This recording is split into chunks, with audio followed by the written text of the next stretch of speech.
Ok, donc ce soir, moi, je vais vous parler des animations en web et de React, des animations dans React, plus précisément. Dans ce talk, on va voir trois parties. D'abord, qu'est-ce que c'est qu'une animation? Ensuite, quelles sont les modélisations existantes aujourd'hui? Et enfin, comment implémenter une animation dans React. Alors, je suis Jean de Campredon, je ne me suis pas présenté tout à l'heure, mais je suis toujours lead dev chez WeAssure, qui nous reçoit ce soir, donc merci WeAssure. Je vous en prie, Jean. Bon, bref. Et vous pouvez donc me trouver sur tous les réseaux sociaux. Je vous les laisse toujours sur mes slides. C'est pas forcément très intéressant, mais vous les avez. Ok. Alors, demandons-nous d'abord qu'est-ce que c'est qu'une animation. Si on regarde la définition d'animé dans le dictionnaire, c'est douer quelque chose de mouvement. Super, c'est un peu léger, on va continuer. Alors j'ai regardé la définition de mouvement. Et mouvement, c'est déplacement d'un corps, changement de position dans l'espace. Ok, ça c'est plus explicite. Donc si je me place dans un référentiel temporel, je peux dire que j'ai un cube qui bouge comme ça. Très bien. Donc mon cube a suivi une animation. Maintenant, le même cube peut continuer un peu plus tard sur cette animation-là. Et là, vous allez me dire, ben non, c'est pas une animation parce que ben, la position du cube n'est pas continue. C'était pas dans la définition. C'est un peu gênant. Alors on voit déjà que l'animation pour un développeur web, c'est pas pareil que l'animation en général. Il faut que la position de l'objet soit continue. Sinon, ça va déjà vous choquer ou ça va choquer votre utilisateur lorsqu'il va la voir. De même, si on regarde ce petit exemple que je vous ai fait. Alors, traduire, non, j'ai pas envie. Ok, sur cette page, on voit trois carrés qui se déplacent, qui subissent une animation, puisqu'ils ont un changement de mouvement, un changement de position. Et cette fois, la position est continue. Pas de souci. Si on regarde le carré bleu, on a l'impression un peu d'une balle rebondissante qui fait des allers-retours entre deux murs. On a l'impression qu'elle rebondit des deux côtés. Si on regarde l'animation du carré jaune, elle paraît plus fluide, puisqu'elle ralentit des deux côtés, s'arrête et repart. Et l'animation rouge, elle, ralentit d'un côté et rebondit de l'autre. En animation web, l'animation bleue et l'animation rouge, elle est choquante pour un utilisateur. Et pourquoi elle est choquante? Parce qu'on le voit très bien si on trace leur vitesse sur un graphe. L'animation bleue et l'animation rouge n'ont pas une vitesse continue. Et en fait, c'est cette discontinuité qui ne peut pas vous rappeler un objet dans la réalité, qui fait que c'est choquant pour vous. Vous ne pouvez pas vous projeter. Donc lorsque vous faites une animation, rappelez-vous, il faut non seulement faire subir à l'objet un changement de position, mais il faut que cette position soit continue et sa vitesse soit continue. Ok, on se rappelle, l'animation est donc une perception pour l'utilisateur, non seulement de la position et de la vitesse. Ok, comment modélise-t-on donc cette animation? Le problème est le suivant. Si on prend la définition du dictionnaire, c'est un objet A étant dans un état E1 à T1, A dans un état E2 à T2, T1 plus petit que T2, et on doit déterminer en fait E de T pour tout T entre T1 et T2. Ok, j'ai fait un tout petit peu de maths dans ma vie. Je fais une régression linéaire et j'y arrive. Cool. Avec ce qu'on a vu, le problème devient un tout petit peu plus complexe. E doit être C1. Et en plus, E' de T1 est égal à X et E' de T2 est égal à Y, puisqu'il faut une continuité de la vitesse, donc il faut que ma vitesse au début soit la vitesse de l'objet du début et la vitesse à la fin, la vitesse de l'objet de la fin. Sinon, ça claque. Si j'essaye de résoudre ça, j'arrive tout de suite sur un calcul beaucoup plus barbare, où je finis sur une équation, une double équation à deux inconnus, ça peut marcher, mais il arrive des moments où ça marche pas. Ok, faire une animation, c'est pas si simple. D'un point de vue calcul, c'est compliqué. Alors pour ça, les browsers ont très vite introduit une API, les animations en CSS. Et cette API, en fait, en plus des positions de début et de fin, va vous demander une durée et une fonction, une easing function. Donc en fait un comportement.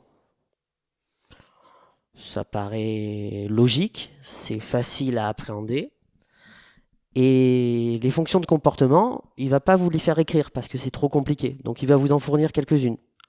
Vous avez peut-être fait déjà du CSS, ease in, ease in out, ease out, il y en a plein. Maintenant, le plus facile pour la définir, c'est les fonctions de Bézier, les courbes de Bézier. Si vous ne connaissez pas les courbes de Bézier, je vous encourage à aller voir ce petit site. Ça a été fait par les Revero. Vous pouvez configurer des fonctions de Bézier et voir ce qui se passe. Alors avec cette implémentation, qu'est-ce qui se passe? L'implémentation, d'abord, elle est super simple à utiliser. Donc c'est cool, c'est un point positif. En plus, c'est performant. Parce que comme ça a été fait par le browser, c'est le browser qui contrôle tout, c'est délégué au GPU, bam, il lâche les chevaux, c'est une machine de guerre, ça rame pas. Ça rame pas tant que vous touchez aux propriétés qui peuvent être accélérées par le GPU, opacité, transform, compagnie. Maintenant, c'est difficile à contrôler. Pourquoi c'est difficile à contrôler? Parce que l'API, je vous le rappelle, elle me demande de passer une durée, mais un comportement. Un comportement, c'est quoi? C'est une fonction qui va dire à l'API comment mon objet doit se comporter pendant la transition. Je ne sais pas si vous modélisiez bien la fonction mathématique d'une transition d'un objet d'un point A à un point B. Moi, je ne la vois pas toujours, mais je suis peut-être bête. Et donc, souvent, qu'est-ce que ça amène? Ça amène un rendu non réaliste quand on utilise cette API. Qui plus est, surtout lorsque l'utilisateur se met à jouer avec, parce que forcément, comme vous avez prévu le comportement d'un point A à un point B, et que au point C qui est entre A et B, l'utilisateur va finalement demander de changer la direction pour revenir au point A et que vous n'avez pas prévu son comportement parce que vous ne pouvez pas prévoir une infinité de comportements. Puisqu'on se rappelle, le chemin de A à B continue, il y a une infinité de points où ça peut s'interrompre, une infinité de points où il faut prévoir le comportement. Résultat des courses, vous allez avoir un rendu qui est non réaliste, qui est haché, le rebond de tout à l'heure sur les carrés. Et en plus, cette API, elle repose sur le DOM. Alors, elle repose sur le DOM, c'est pas cool parce qu'en fait, le DOM absorbe plein d'informations, notamment la vitesse, vous ne la verrez jamais, alors qu'on a vu que la vitesse doit être contenue pour que ça reste joli. Alors, il y a quelques années, il y a un tout petit développeur chez Apple qui s'appelle Andy Matuszak. Je prononçais son nom une seule fois, je ne le reprononcerai pas parce que je pense que je l'écorche à chaque fois. Et qui a dit que grosso modo, toute API qui marchait sur ce principe de fonctionnement, qui demandait une durée et une fonction de transition, était une mauvaise API. Qui allait être à l'inverse de créer une animation fluide et interactive pour l'utilisateur. Alors, depuis est sortie une nouvelle modélisation. Et la nouvelle modélisation, c'est les sprints. Alors les sprints, quand on développe et qu'on ne connaît pas, ça paraît super complexe. Mais le spring, en anglais, en fait, c'est un ressort. Et le spring, qu'est-ce que c'est? C'est juste, quand vous faites de la physique, l'une des premières équations que vous apprenez à résoudre, c'est le mouvement d'une masse attachée à un ressort, lui-même attaché à un mur. La masse reposant sur le sol. Donc c'est très facile, hein. Vous avez une somme masse fois accélération est égale à la somme des forces. La somme des forces, c'est la tension du ressort, moins les frottements qui sont proportionnels à la vitesse de la masse. Ok, donc qu'est-ce qu'on voit? Deuxième loi de la physique. Qu'est-ce que je dis? Deuxième loi de Newton, c'est bon, j'arrête tout de suite, vous rigolez. Je suis désolé, je parle d'animation, je suis obligé de parler de physique, hein. Il n'y a pas de détour. C'est comme ça, malheureusement. Et donc, si vous avez un tout petit peu suivi mon raisonnement, je vous ai dit la tension du ressort, les frottements et la masse. Ok, effectivement, Donc cette API, elle vous demande en entrée la stiffness, la tension, le damping, le frottement et la masse. Donc si l'objet, on comprend bien que si l'objet au bout du ressort il est très gros, ben, vous allez avoir besoin d'un gros ressort pour pouvoir le tirer. Sinon ça ne va pas bouger. Alors avec cette API, qu'est-ce qu'on se rend compte? Ben, vu que ces paramètres ne sont plus un comportement qu'on vous donne d'évoluer en fonction de la position de l'état, mais seulement 3 entiers, et que derrière c'est un modèle physique qui va toujours ajuster le comportement de l'objet, eh bien elle est cool, parce qu'on va avoir un rendu réaliste. Parce que votre cerveau, il va voir un objet qui se déplace plus ou moins comme le ferait un objet accroché à un ressort. C'est un modèle physique, c'est réaliste. C'est facile à contrôler. Facile à contrôler, une fois de plus, vous ne créez pas un comportement. Vous ajustez juste une force de frottement, une force de tension et une masse. Super simple. Au début, c'est un peu difficile quand même. Parce que au début, vous dites, bon, comment je contrôle? Est-ce que je mets beaucoup de frottement, pas beaucoup de frottement? Vous verrez, c'est comme toute technologie, il y a une toute petite learning curve, on apprend vite, on passe vite la barre. Et c'est quand même moins performant que ce qu'on a vu que l'API animation CSS. Parce que ben, c'est du JS, on se rappelle de mon premier talk, la JS Loop, un seul thread, vous allez forcément saturer votre JS Loop si vous faites des gros calculs, surtout physiques avec ça. Ça sera moins perf. Alors on arrive juste à la partie qui vous intéresse le plus, et c'est peut-être la partie la moins développée. C'est comment animer mon application avec React. Alors d'abord, avant de l'animer, il faut savoir quand l'animer, parce que ça serait bien que les gens mettent des animations là où c'est utile et pas là où c'est pas utile. Une animation, ça sert de feedback. Donc quand votre utilisateur remplit une forme et que vous le faites cliquer sur un bouton, dites-lui qu'il a bien rempli la forme, que ça s'est bien passé, il est content de le savoir. S'il n'y a rien qui se passe, il va se dire, bon, je vais l'envoyer 28 fois, il va vous envoyer 28 mails, vous allez être énervé. Pour l'engagement utilisateur aussi, c'est-à-dire que lorsque votre utilisateur joue avec votre application, et ben, si elle est belle et qu'elle répond bien et qu'il y a des animations qui sont smooth, ben, forcément, il va être beaucoup plus engagé. Et enfin, pour lui apporter des informations utiles. Je ne rigole pas, la navigation doit être animée. Regardez iOS. iOS, je déteste les systèmes iOS parce qu'ils sont fermés, mais ils sont des génies sur le design et sur l'animation. Vous rentrez dans un menu. Lorsque vous êtes dans les settings iOS, vous cliquez sur l'une des colonnes, l'une des rows. Qu'est-ce qui se passe? Un écran depuis le côté droit rentre en slidant. Vous faites un back, cet écran s'enlève en slidant. Donc on a vraiment l'impression que l'écran de l'option est toujours sur la droite de l'écran que vous voyez.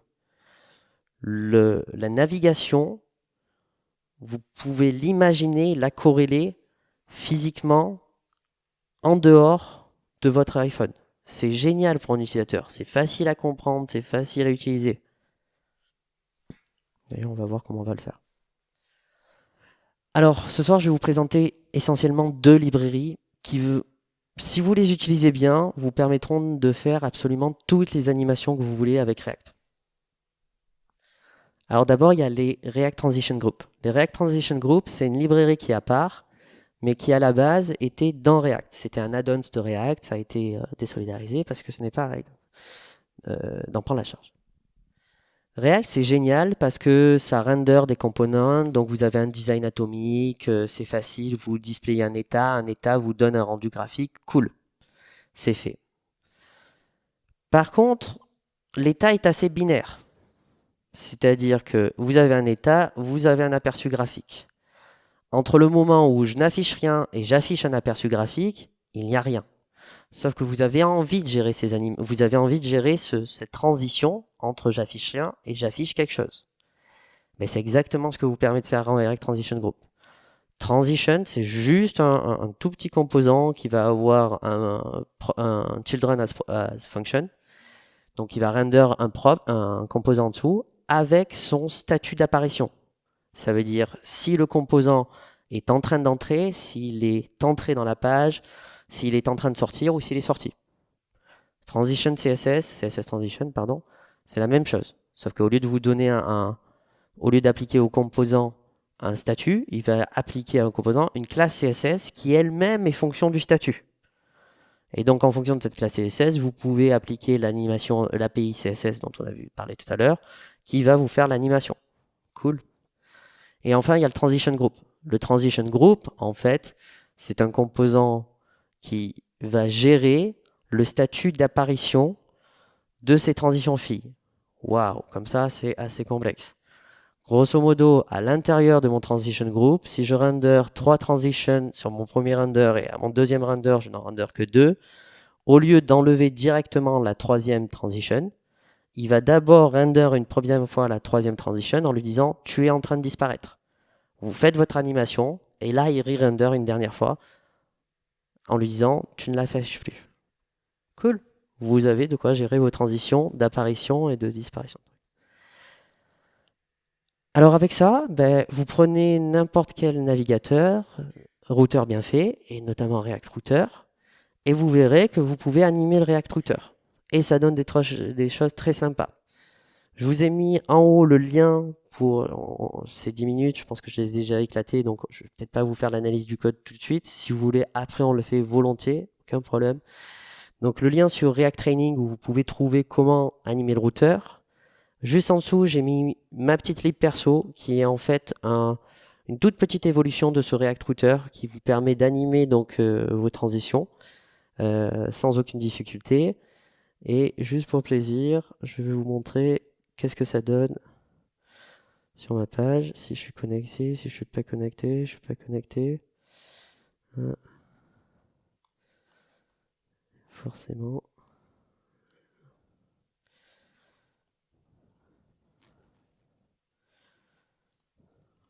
Une main, c'est pas facile de taper. Hein.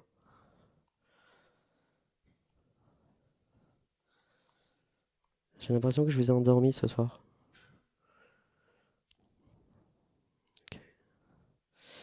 Ok. Donc, qu'est-ce qu'on voit? On voit que, comme je vous le disais sur iOS, j'ai une transition de page alors que mon URL change. Et les deux pages sont render, mais avec le transition group, je peux vous garantir que l'écran que vous voyez juste avant, donc l'écran où on voit les notes, juste ici, une fois qu'il est sorti de l'écran, que le transition group a fini sa transition de disparition, il n'est plus render, donc il ne sature plus mon CPU pour rien. Pareil, si je vais sur la page d'entrée, j'ai la page d'entrée qui est affichée. Et si je reviens, voilà. J'ai pas les mêmes c'est assez rigolo. Enfin bref, donc voilà, on arrive à faire des animations toutes fluides. Et je vous promets que cette librairie, c'est 20 lignes de code. 20 lignes de code et la configuration dans mon module, c'est un objet. Pour chaque animation. Rien du tout, super facile à faire. Ok, donc si déjà vous faites ça, vous gagnez 20 points sur votre application. Cool. Maintenant, je vais vous parler de la deuxième librairie. Alors, j'ai mis React Motion et React Spring. Pourquoi? Parce que je suis un grand adepte de React Motion. Et je dois dire que React Motion, ça a été créé par Chenglu, c'est un peu vieillissant, et aujourd'hui, il y a quand même React Spring qui est beaucoup mieux. Mais les deux marchent de la même façon. Exactement de la même façon. Donc, dans React Motion, vous avez Motion et Spring. Motion et Spring, pareil, c'est un composant par-dessus à qui vous allez donner un état d'entrée, un état d'arrivée, la configuration Spring qu'on a vu tout à l'heure, stiffness, damping et mass. Et en fonction de ça, il va render son composant fils avec l'état d'avancement de sa transition. Cool, vous n'avez plus qu'à appliquer votre style, c'est fait. Le staggered motion ou le trail fait exactement la même chose, sauf qu'au lieu de render un seul composant, il va en render une multitude, un arrêt composant.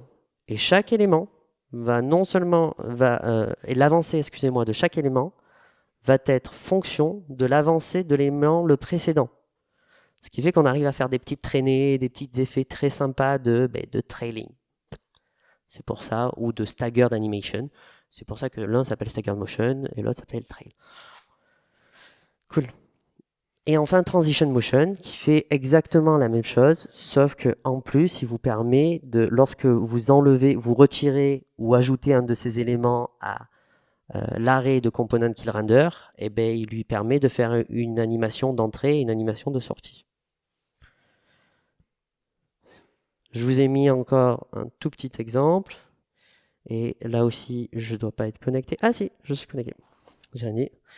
Donc là, c'est l'un de nos logiciels. Lorsque vous avez donc une liste client, vous inquiétez pas, hein, c'est du faux. Hein. Donc, si je commence à chercher dans les composants, vous voyez que l'animation d'entrée est là. Bon, ça permet de faire des petits trucs comme ça, c'est assez sympa, c'est assez cool. Il y a aussi l'animation que vous voyez aussi ici, est toute gérée par des springs. Donc vous voyez que quand même c'est fluide, ça bouge pas, et ça a vraiment cette entrée. Et ce comportement, je ne le pré-règle pas, quelle que soit la liste, il marche toujours de la même façon, parce que c'est une résolution d'un spring, c'est une résolution d'un modèle physique que j'ai juste configuré. Tout ce que je peux configurer, pour moi, c'est la vitesse et le rebond, la fin qui peut être plus ou moins sèche. Voilà.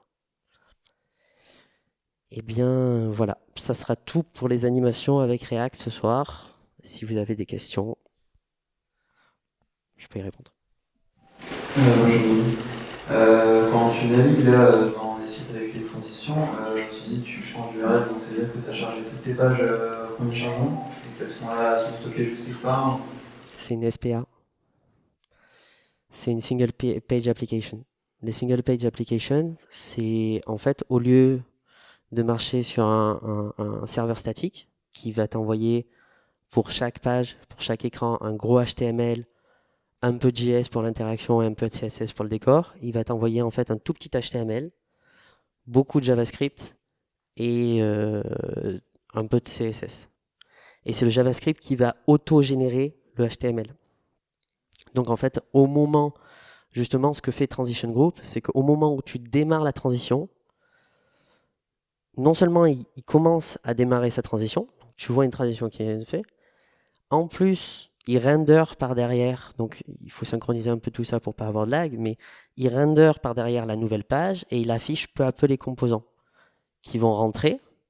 Et une fois que la première page est sortie, elle, au contraire, se désaffiche, s'efface complètement et libère la mémoire qu'elle occupe. J'ai une question sur, tu sais, quand tu as expliqué, là, donc d'un point de vue de physique, je comprends très bien l'histoire du ressort, etc. Maintenant, j'arrive pas à visualiser en informatique enfin, le frottement. Je comprends pas cette notion de frottement. C'est pourquoi? C'est pour régler la vitesse. En informatique, si tu prends Enfin, comment tu définis ton frottement en fait? Je comprends que tu as la vitesse en fait. Ça te sert pour ce que tu as expliqué avec les trois carrés, pour avoir pour que ça ne choque pas en fait au niveau du défilement, si j'ai bien compris. Si tu veux, mais j'ai pas compris l'histoire du frottement. Si je vais encore sur Assurvisor. Donc si je vais sur Assurvisor et que je vais là. Là par exemple, là il y a des animations. Ouais, regarde les boutons qui vont être privés et particuliers quand ils vont revenir dans l'écran. Est-ce que tu as vu qu'ils rentrent et qu'ils ont une sorte de ce qu'on appelle du wobble?